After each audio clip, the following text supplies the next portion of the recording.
The fight over immigration is red hot. Congressman Mark Meadows and Speaker Paul Ryan feuding on the House floor over immigration legislation yesterday. And now House Republicans are set to meet in just moments, as Mike was saying. But before that, we have a Fox Business exclusive, Mr. Mark Meadows. He is chairman of the House Freedom Caucus. Great to have you here, Congressman. Thanks for coming in. It's great to be with you. Thanks so much. I got to ask, what were you and Paul Ryan talking about there? We want to know.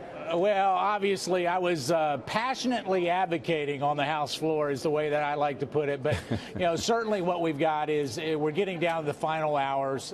We've been working with some of our more moderate colleagues.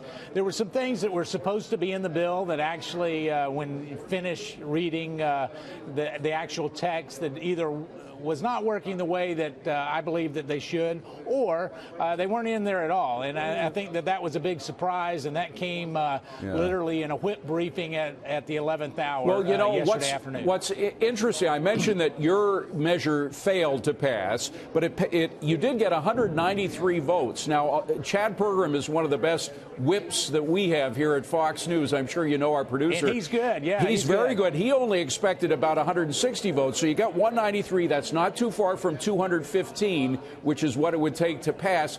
Maybe if Paul Ryan had been pulling harder for you guys, you would have won. Well, I think we would have had to switch 19 votes. Obviously, the ag component is important to my district and many districts.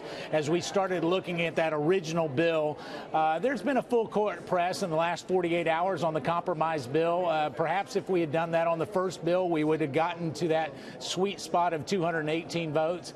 But, history is over with that bill. We've got to move on, have good discussions going forward. So hopefully we will. Well, in the meantime, we have the president's executive order. Let me just ask you about that, because now you have a situation where, yes, the families will be together, but they may be incarcerated together. I mean, there was an original ruling years ago that kids couldn't be incarcerated for more than 20 days if you wanted to keep them together.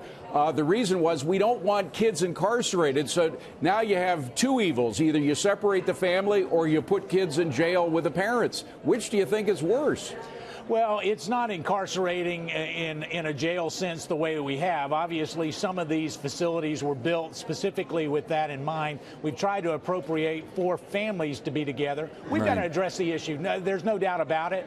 And yet the executive order is a very temporary fix. We've got to fix that. But if I could, sir, it's just Rush Limbaugh, among others, is saying that the real objective of those who were opposed to what had been happening was not really about keeping families together. It was that what they really wanted to do was catch and release. They wanted to release everybody, both the kids and the parents, to which you say what?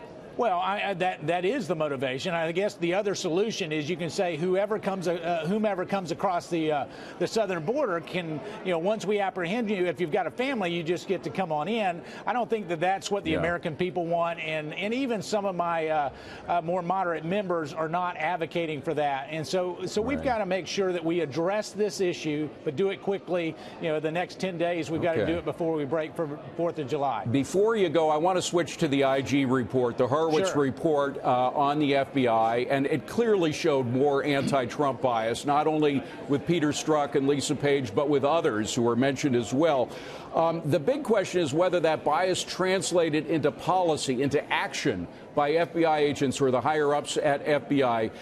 The former Attorney General of the United States, Mike Mukasey, spoke to that point, suggesting that it did, in fact, mean that there was change in policy. Let's just play the soundbite and get your reaction to Mike Mukasey.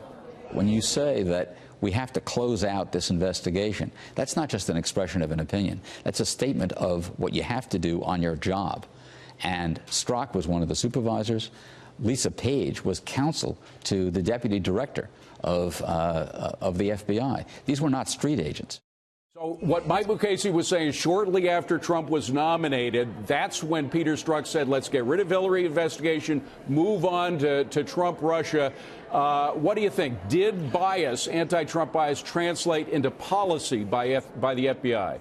Without a doubt. And I think when we look at Peter Strzok, you know, the attorney, the good gentleman is exactly right. It actually translated into actions that they took. Peter Strzok had a disproportionate amount of leadership, of decision making, and really of influence over this particular investigation. And I can tell you that based on documents I've seen, some that have not been reported on, there is a real issue of bias as it relates to Donald Trump and the Russia investigation. Very quickly, we only have 10 seconds, so it's got to be yes or no. Are you running for Speaker of the House? I am not. I am not.